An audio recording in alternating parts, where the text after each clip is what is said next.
Tonight on Newsbeat, State Senator Troy Brown will resign following 2 charges of domestic abuse. Also, the LSU Vet School is working to discover how leprosy spreads. And later, an injured LSU baseball player prepares to suit up for the season opener.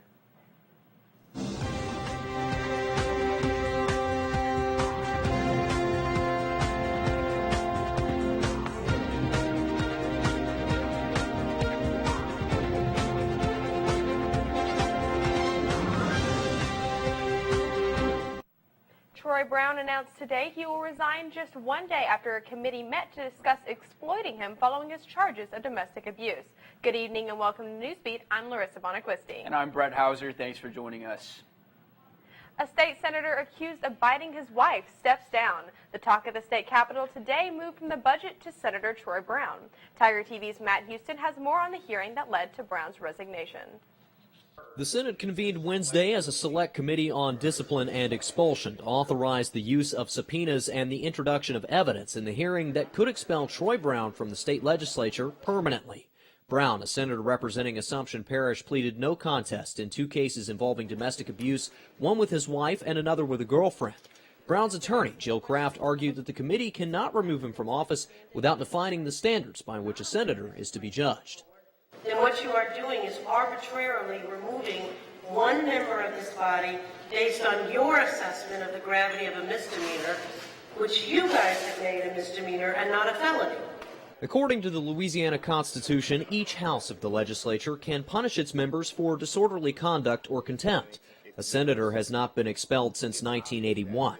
Dan Claytor, one of the Republicans filing the motion to remove Brown, was adamant that domestic abuse should be grounds for expulsion. And I would like us not to get distracted that it is not a question of misdemeanors, it's a question of beating women multiple times. Kraft made requests for emails and text messages regarding the committee hearing, as well as a request for the criminal record, including traffic violations of all state legislators. None of Kraft's requests were approved by the committee. He's entitled to a fair and impartial hearing. I didn't see any of that in there.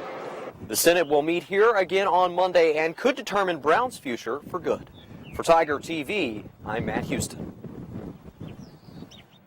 Governor John Bel Edwards released a statement on the situation saying, quote, Senator Brown's resignation allows the Senate to focus on the primary purpose of this special session, which is repairing a $304 million shortfall in our current budget. Also, it brings closure to thousands of victims in Louisiana of domestic violence who have followed this process. Researchers at LSU's vet school are studying how leprosy, or Hansen's disease, is spread. And as Tiger TV reporter Gillian Breedy explains, these researchers believe they are very close to unlocking that mystery. Dr. Kevin Macaluso and his team are hard at work researching the transmission of leprosy from wild armadillos to people who have had very little contact with them, and if amblyoma ticks, which infect both armadillos and people, are the common factor.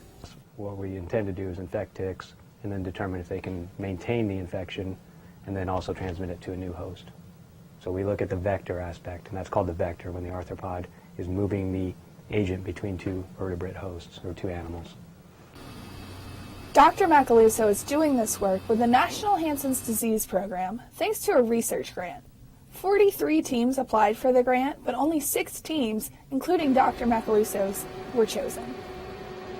We work in a lab, and some of our colleagues down the hall in the National Hansen's Disease Research Program, which is located in this building, they are the leprosy lab for the U.S.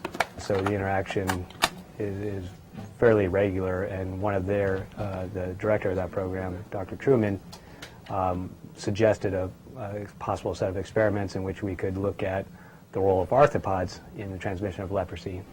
Insects such as ticks are arthropods. If Dr. Macaluso and his team are able to prove that ticks can be hosts for leprosy, this means that they then could be able to develop a way to prevent the spread of the disease. For Tiger TV, I'm Gillian Breedy. Dr. Macaluso and his team were awarded a grant of $100,000 a year for 2 years for this particular study. If they are able to prove leprosy is tick-borne, this can change the way that doctors prevent the disease. Webster Parish Tourism Director Lynn Dorsey is out of a job after accidentally posting a live nude video of herself on the Tourism Bureau's official Instagram account. She's been on paid leave since sending the video in December, but Monday the Webster Parish Convention and Visitors Bureau voted 3-2 to fire Dorsey. Dorsey said the video was meant for her husband and that she had no intentions of posting it on the tourism page. The live stream lasted 30 minutes. Dorsey said, quote, "It was a horrible, honest mistake." LSU is very close to finalizing the university's plan for a campus-wide renovation. This week, students got a detailed sneak peek at what's to come. Reporter Stacy Broden has more on this master plan that has taken a year to get off the ground. Planners say the main goals of the LSU Campus Master Plan are to grow the campus and to create better overall experiences for students. A large part of the Campus Master Plan has been trying to understand how much space we need to support that growth and where that growth might occur on the campus. The planners are getting rid of Middleton Library and Lockett to create a larger social area for students and to regain the historic qualities of the quad. They did not have Middleton and Lockett destroyed in their first iteration of this. And it wasn't until students showed up at their meetings and started saying those have to go, we have to restore the historic quad. The master plan includes a new library to replace Middleton and renovated workspaces that will improve students' learning environments. One of the outcomes of this will be renovation of teaching spaces within the historic core to right-size them, to make them more contemporary, and to create a better teaching and learning environment for students. The plan will move parking to the outskirts of campus to create more space for pedestrians. This will decrease parking spaces, but more parking garages and a new transit system are underway. The implementation of these walkways and thinking about pedestrians and transit in a brand new way is really going to be cutting edge, especially for LSU's campus. This campus master plan has the LSU community hopeful for academic, social, and environmental improvements to come. The beauty of this master plan is it is a current master plan. We have a trajectory to get to point B on this. To learn more about the plan and to stay up to date, visit masterplanlsu.edu. With Tiger TV News, I'm Stacy Broden. The last planning meeting will be in late April, followed by a finalized master plan presentation. A huge part of that master plan deals specifically with Middleton Library. Tiger TV reporter Madeline Adams takes a closer look at how the university plans to replace the decades-old building. For LSU students, studying in Middleton is more... Middleton's kind of run down. It's just not well lit. It's just not inviting for people to study here. LSU administrators are finalizing a master plan that would bring a new library to campus. LSU Dean of Library Stanley Wilder knows LSU cannot wait any longer for a better library. I think that we have now a really strong consensus across the university that a new library is necessary, that this Middleton Library is completely inadequate. Assistant Vice President of Planning and Construction Roger Husser believes it is a necessity. It needs to be modernized to reflect what a modern higher education library should reflect. An architectural firm from South Carolina just finished estimating how many rooms need to be in the new library. That estimate will soon give administrators a price tag for the new addition to campus. There isn't any other project anywhere else on campus that has the impact across the community. The master plan is set to be finished in May. However, the new library will not be ready for about 8 years. For now, Middleton will undergo $7 million worth of renovations while students wait on the new library to be built. That we can't possibly wait for 8 years for upgrades to happen to Middleton. Students are already thinking about what they would like to see in the new library. Well, it'd be nice to have maybe tables for bigger groups of people, or maybe more computers available for students. LSU students can voice their ideas during the Master Plan Open Forum happening February 15th and 16th in the Student Union.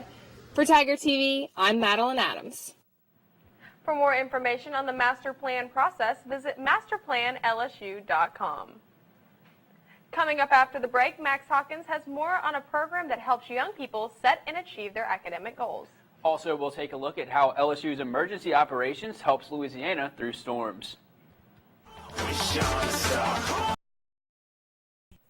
The nonprofit Boys Hope, Girls Hope helps students from 5th grade through college maximize their academic potential. The Baton Rouge affiliate serves more than 120 students, but like many peer nonprofits, they are struggling financially. Boys Hope, Girls Hope of Baton Rouge is a program that works with students who are intellectually motivated but underserved. The purpose we exist for is to help young people see their full potential, to identify with success, and to develop the agency. That is, work hard for it. The program's executive director is John Daniel, a man who is all too familiar with his students' stories. I was one of these kids. When I was 13, 14 years old, I was being shot at on a regular basis. And with Daniel at the helm, Boys Hope, Girls Hope has taken a turn upward. The program has quadrupled the number of students they send to college since 2013. But they've also faced some harsh realities, cutting their budget in half. Funding is an extreme problem today where there's a greater demand because there are more nonprofits. Daniel says instead of spending, they focus more of their efforts by promoting their organization through social media, something that LSU student Corey Howard is in charge of.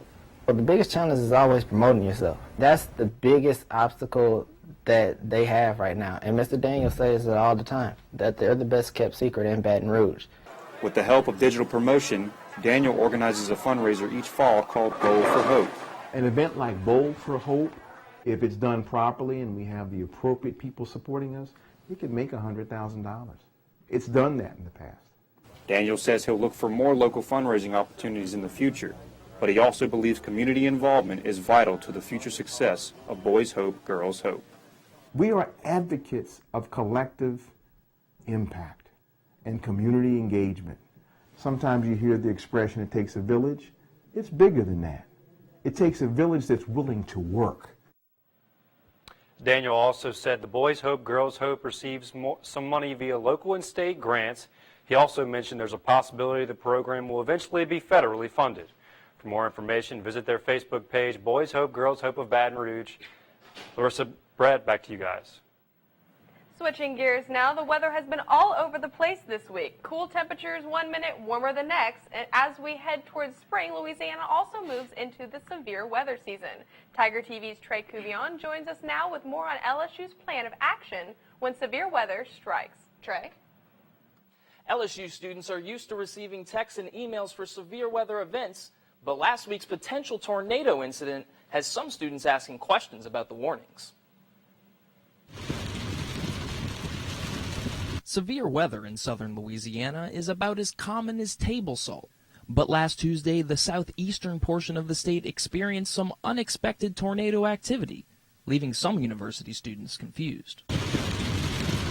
The university's Emergency Operations Center activates for any type of crisis situation on campus. Following Hurricane Katrina, the EOC opened up on LSU's campus, and according to university spokesperson Ernie Ballard, one of its main purposes is letting students and faculty know when severe weather could be a threat. Safety is our top priority, so we just want to communicate as much as we can, students, faculty, staff, and visitors on campus, what might happen, what's coming up, and any steps that they might need to take. Last Tuesday, the EOC sent out multiple messages from the National Weather Service warning students of the tornado warning issued for East Baton Rouge Parish.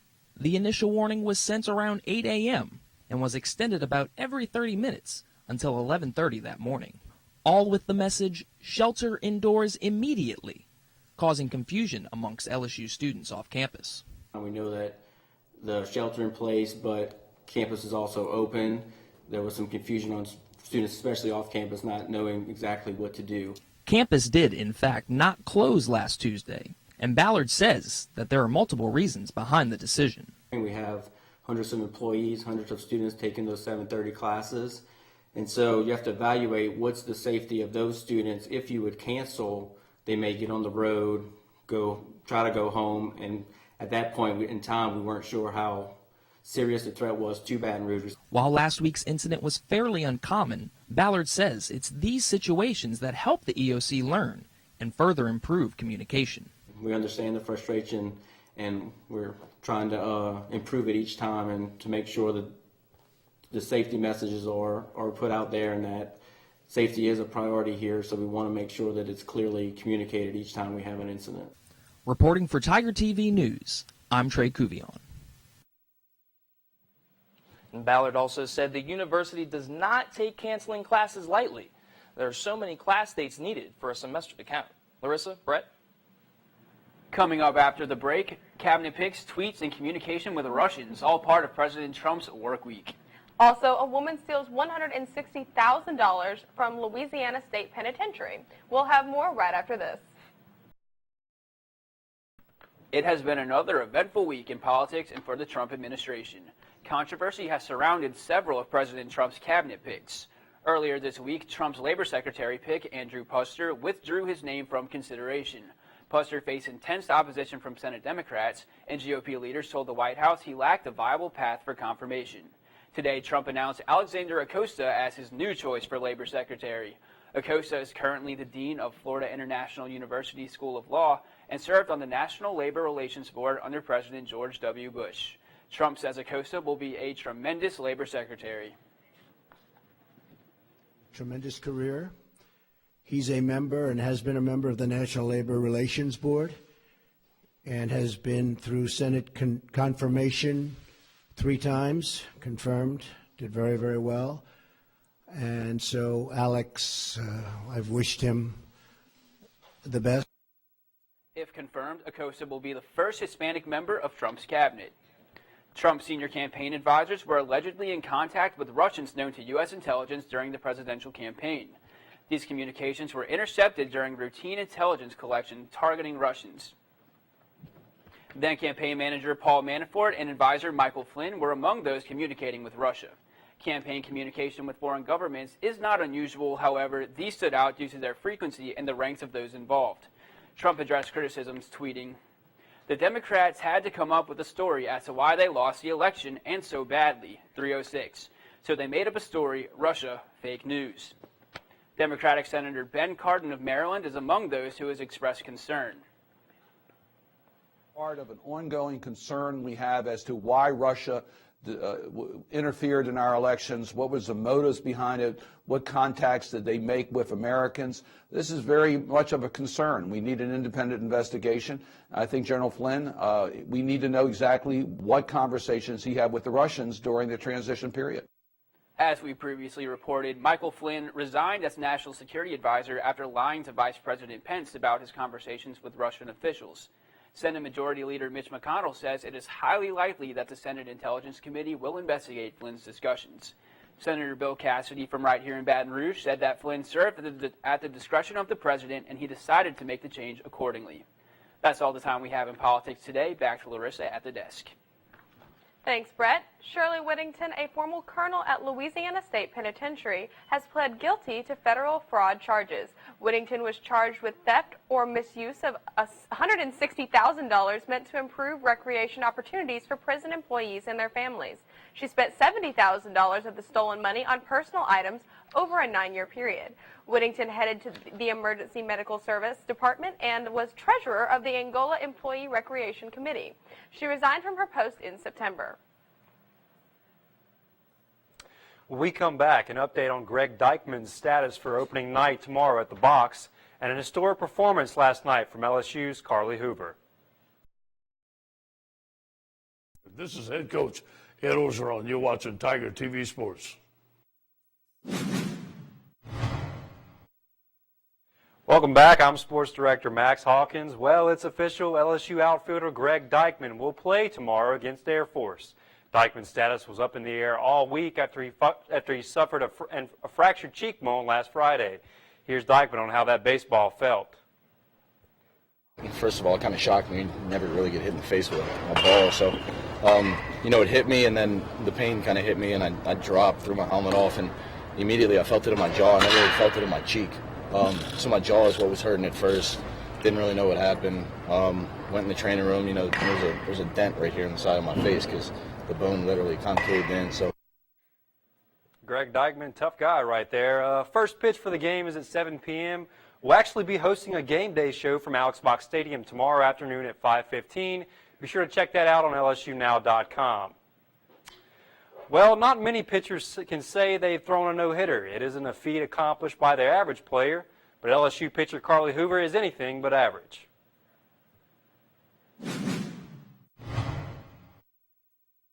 A historic night for LSU pitcher Carly Hoover as she pitches the second no-hitter of her career and 38th in program history as the Tigers shut out Louisiana Tech by a final score of 5-0.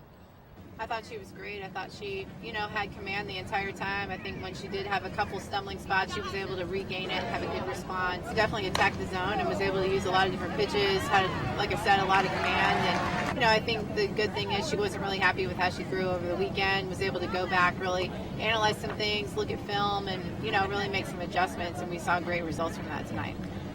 And what do Hoover's teammates think she did right tonight?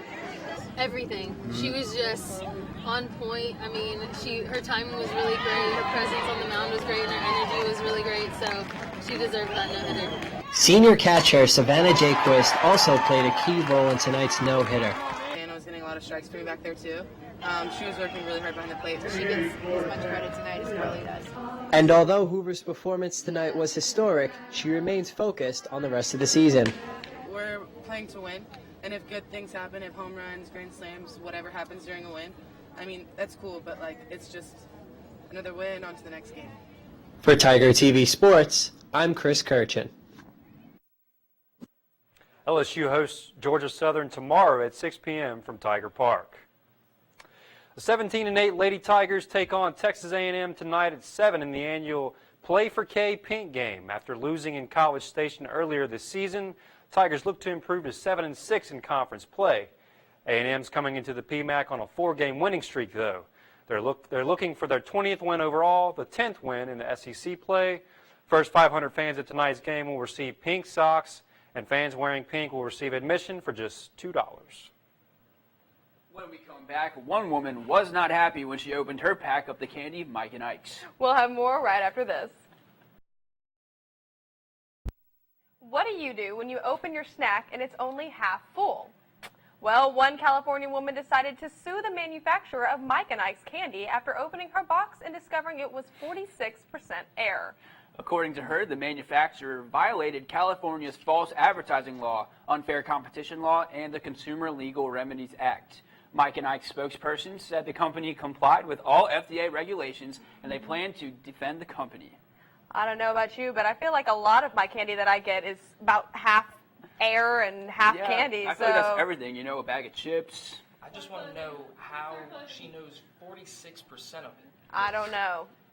Well, that's all the time we have for today. For more, you can follow us on Twitter and Instagram at LSU Tiger TV. We're always online at lsunow.com. I'm Larissa Bonaquisti. And I'm Brett Hauser. Thanks for watching and have a wonderful pre-Mardi Gras weekend.